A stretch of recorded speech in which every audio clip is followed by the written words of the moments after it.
Now, let's see if we can glean some more information from the scene right now. We've got Adriana de Alba, who is at Bowie High School in Arlington, where again, there has been a shooting this afternoon. We know of at least one person, according to our sources, who's been hit. This is outside the portables. Adriana, what have you been able to find out there on scene? I know you've only been there a short time.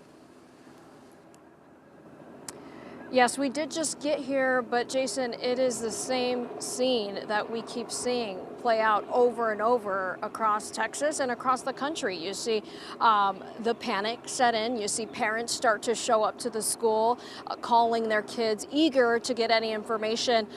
So let me just show you what's going on right now at the scene. There's a heavy police presence. You could see that school was still going on. The school website says that they were in until 3 o'clock.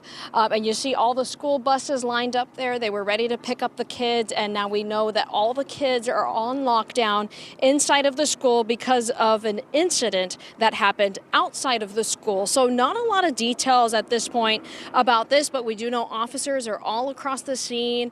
Parents are starting to gather, and the school has told us that students are safe inside. I want to bring in a neighbor who lives just directly across the street from the high school. And you said you kind of heard some of the commotion. You work from home. What did you hear as this all began? Well, I was in my washroom and I kept hearing sirens going back and forth, and then I got a phone call from a parent that said that there was a shooting at the school. So I went out on my patio and I stood up and looked over the fence, and I could see the police starting to block off the street. I couldn't tell where the shooting was, but I know that usually at that time that the kids are getting out of the school.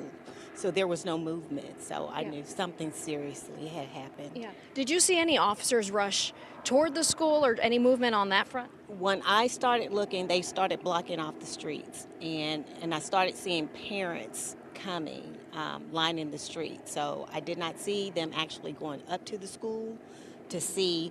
Apparently it may have already happened at the time that I went out there and looked. Got it. You didn't see any kids running out of the school? No, it was unusually no movement going at that point. So that meant that they were probably already on lockdown at that time. So yeah. Thank you for sharing that. Thank you. Hope you're feeling okay. I guess what's your big emotion right now? Well, I had 2 students come over here. They were crying in my yard, and so I was consoling them. But I'm really nervous right now because It's too much. Yes, it's too close to home. So It's literally in your backyard. right. So it's going to be a busy night. Yeah. Well, I hope everybody is okay. We did hear from the school district that all students are safe. Again, we're working to gather more details, but this is still a really active scene, and the parents are just gathered all around the school at this point. We know that there is some plan underway to try to get students reunited with their parents. I did talk with a parent who was texting back and forth with her daughter. That daughter told her mom she heard several gunshots. The mom, trying not to panic her daughter, said, okay, be careful, but obviously you know that as a parent you really start to panic when you hear that your child is at school and they're hearing gunshots. So the thing that right now is the top priority, it sounds like, getting those kids reunited with parents, but right now the school is still on lockdown. It was supposed to release at 3, but all the kids are on lockdown in the school, and we're working to gather some more details from police about what exactly happened outside of the school.